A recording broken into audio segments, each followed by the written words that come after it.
What's up, y'all? I'm out here at the range, as you can see. Been out here all day having a ton of fun out here, checking out some new tools. And this one right here is another one. I've had this actually for a few months now, but I've just gotten around to getting an optic on it. We're looking at the IWI Tavor X95.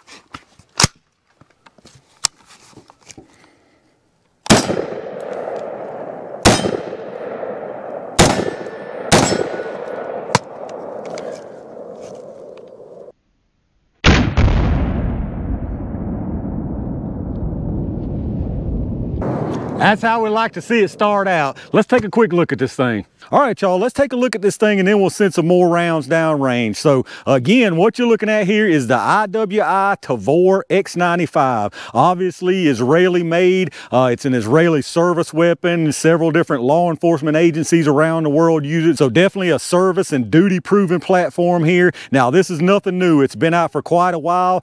Kind of a, I wouldn't really call this another one of my bucket list type things, but it's one that I've wanted for quite a while. I actually picked this up, like I say, a few months ago, back at the end of last year, but just now have gotten around to getting some money together to put a nice optic and all on it, which I've got done here. So what you're looking at here is a 5.56 chambered bullpup platform, obviously, meaning that your action is back here behind your trigger and all. Now with the brace thing going on right now, all of that in limbo, who knows where that's going to end up. Sadly, I mean to sound negative, but I've pretty much got a good idea that it ain't going nowhere. That rule's going to stick. So unless you're looking to pay that extortion fee to SBR or something and get on yet another list, bullpups right now are a very good option for a really compact platform like this. So obviously that's a huge benefit of this platform. Now there are some definite downsides to a bullpup. It's definitely a little bit different manual of arms than most people are used to with most of their stuff. Not really in a bad way. Some of the stuff is a little bit awkward, but now a good thing about this X95 in particular is a lot of the controls on this thing are very similar and very familiar if you're used to working with an AR. You know, you got a familiar grip style here. Now it does have this guard like a cutlass style grip, which I've actually got this one where you can replace this and give you just a regular trigger well. I ordered this one when I got this thing and thought maybe I'd change it, but I kind of like this iconic cutlass look of it, so I don't know what I'll do there. But anyway, you got your grip here. Your fire control group, safe and fire, is very reminiscent of an AR here. Your mag release is ambidextrous and it's right there where you're familiar for having it for your AR, so nice release there. It's nothing, a lot of bullpups have something crazy back here to release your mag, which is really awkward. Now obviously, as you can see, this is a side charger, but it's non-reciprocating, so you don't have to worry about any of that. But now if you want to lock your bolt back, that's something that's really different on this. As you can see, I've got it back and you pull these little tabs down right there, and that's how you lock your bolt back. This little mechanism here, you see the bolts lock back. Now that is a lot different than what most people are going to be used to, but it's actually pretty cool. So this thing takes standard AR mag, so boom, you go in and release your bolt just like that. Just a real nice fluid motion. So once you get yourself trained to that manual of arms right there, that should be really nice. Now this thing's got a lot of rail space built into it and several QD slots here. You got QD mounts on the back here on both sides. You got QD mounts on the top there on this side, and then you got QD mounts on the front there on both sides. As far as the rail, you got a full length top rail, and you've actually got a quad rail if you take these little cool built-in covers off. So you push that little tab and slide it right off there. The bottom one, same thing, you slide it right off, and then the other side, slide it right off. I thought that was really cool. I really like stuff like that. So now as you see, you've actually got a quad rail there. So I think you got plenty of rail space on this thing. Now, like I mentioned, you got an ambidextrous mag release. Your fire control group is not ambidextrous. I mean, you could work it like that if you wanted to, but you got no lever on that side. Now, you can actually have this eject on this side also. You see you've got a cover there and your ejection port here. You can reverse that, put that cover on the other side. Now, one thing I've heard a lot of people have mentioned about this thing is it's really overgassed. It's real gassy, so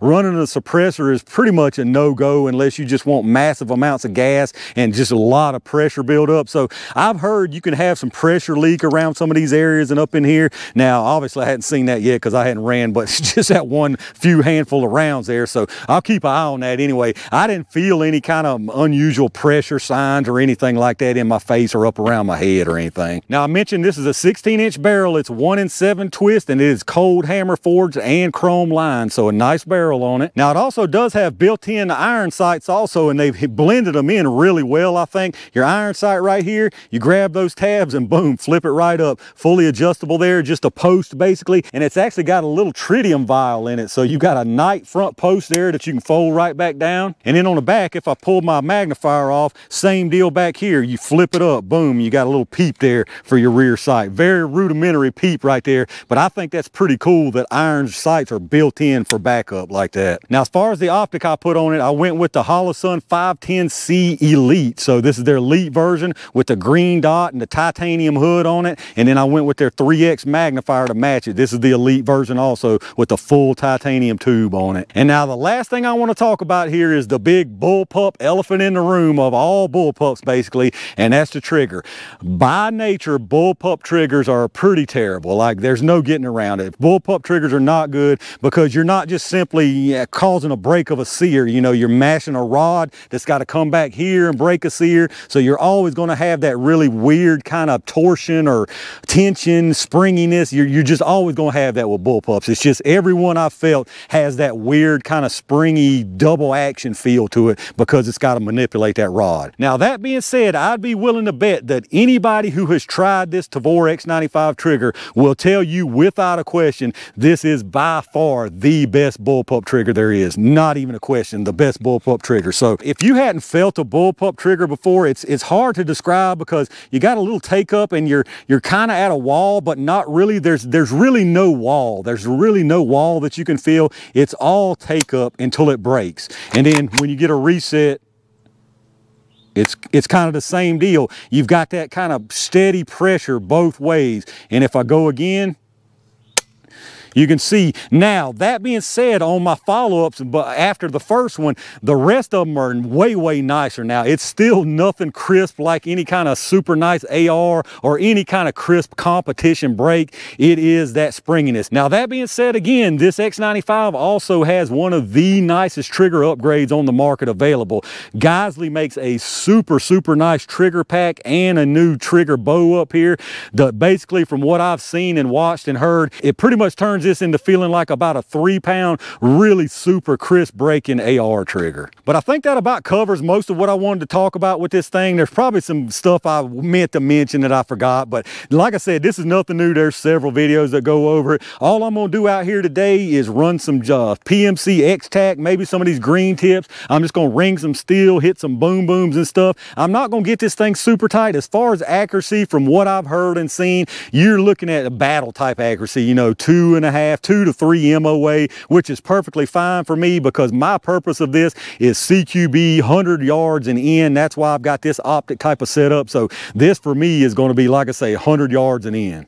All right, y'all, I set us on up out there at 75 and 100. There's a pink silhouette at 75, and then y'all see an orange silhouette and two 10-inch round circles at 100. So I think I got 14 rounds, I believe. I almost done lost count, but it was whatever's left in that box. So I think I got 14 rounds. I need to see where I'm at out of the distance. I've got this thing rough zeroed at about 30 yards. So I'm gonna put maybe 4 or 5 rounds out there at 75, and then I'll put the rest at 100. So let's see what we're doing, y'all.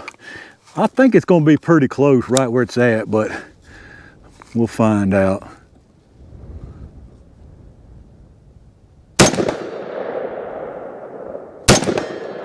All right, that's actually hitting high at 75. I'm aiming about center of that silhouette. And y'all can see where it's hitting, probably up around head area. Let me go out to 100 and see what happens. I'm going to aim in the middle of that silhouette first. I'm hitting at the top up there. I'd probably miss those rounds if I hit at the center. Let me aim at the center of those rounds. Yeah, I went over that. Let me aim at the bottom of the round. Yeah, so if I aim at the very bottom of the round at 100, so I'm a little low for 100. I think I can live with that though. I need to figure where I want to zero this thing. Let's try the other round.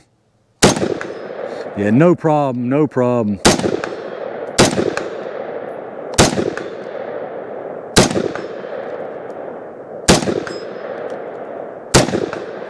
mean, just wearing that stuff out there at 100. Like I say, it might be inaccurate as far as sub MOA, but that right there is more than accurate enough to get the job done. Feels like it's time for a little boom boom break.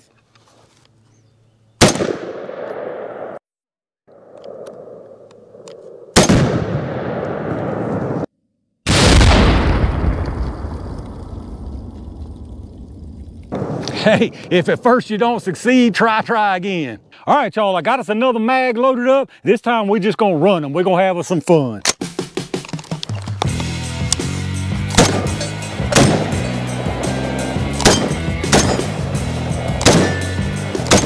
Woo, I can't see nothing for all that flash out there.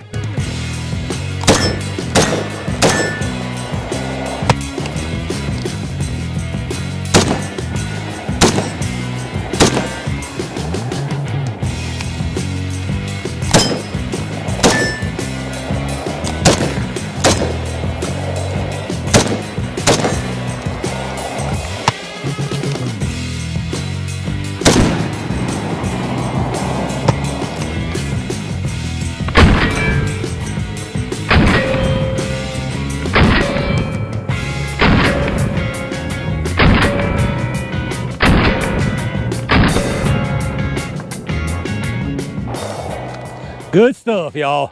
All right, y'all, I'm gonna tell you right now, this is a fun rifle right here, buddy. Let's end it off with one more big old boom down there. See what we can make happen, y'all.